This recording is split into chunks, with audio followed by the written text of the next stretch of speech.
Okay? So, before natin guys i-extract yung ating file, una, kailangan muna natin ng WinRAR application. So, libre po ito. Madadownload nyo po sa website ng WinRAR. So, download nyo lang po yung pinaka-latest version para ma-extract nyo po yung file successfully. Okay? So, kailangan nyo po siya ma-extract yung file.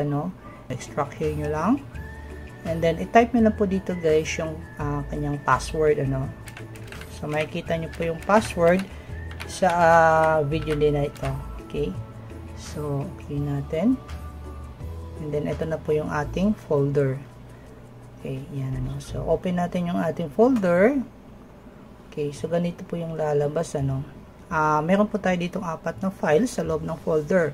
So, i-open natin itong adjustment program. Ito pong ADJ Prog para ma-open yung resetter. Okay.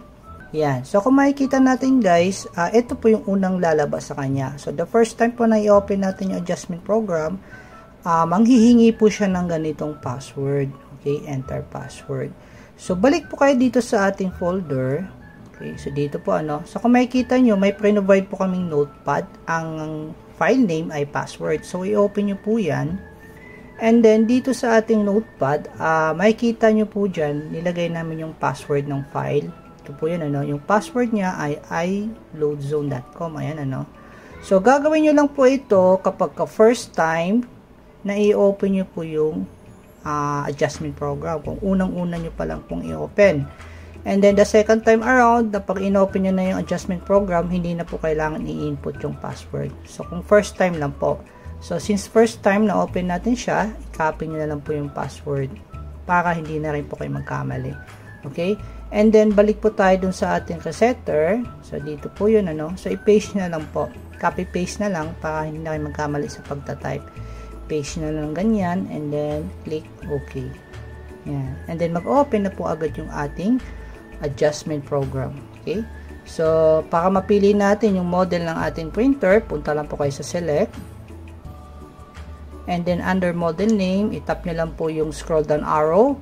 And then, lalabas na po dyan, guys, yung model ng 14-in-1 na to, Yan po, kung makikita nyo, from 1210, L1210 hanggang L3210.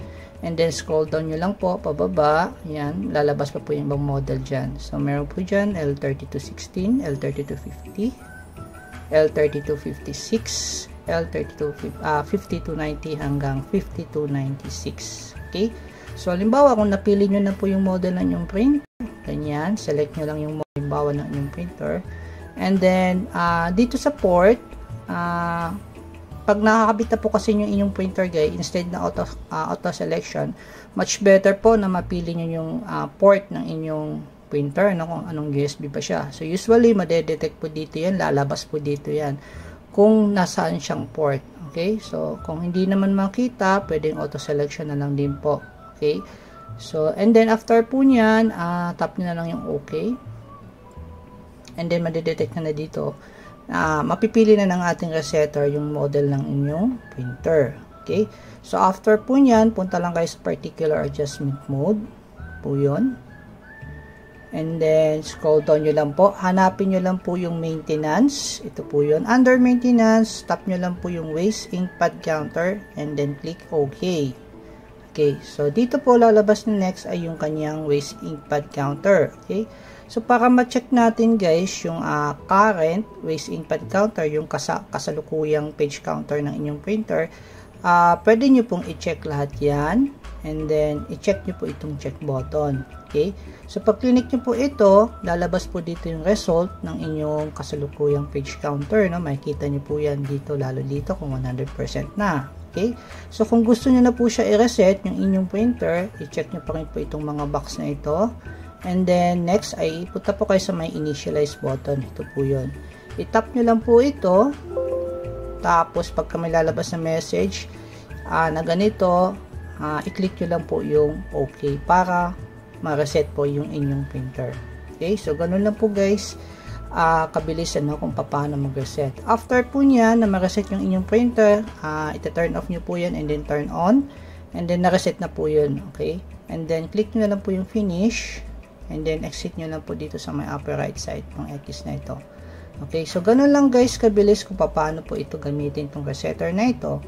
Okay, so credit po sa iloadzones.com sa pag-share nila sa resetter na ito, Okay, so yun lang guys, and kung sa tingin nyo po nakatulong itong video namin, please click the like button and subscribe po sa aming YouTube channel para sa mas marami pa pong video tutorials. Maraming salamat po sa panonood.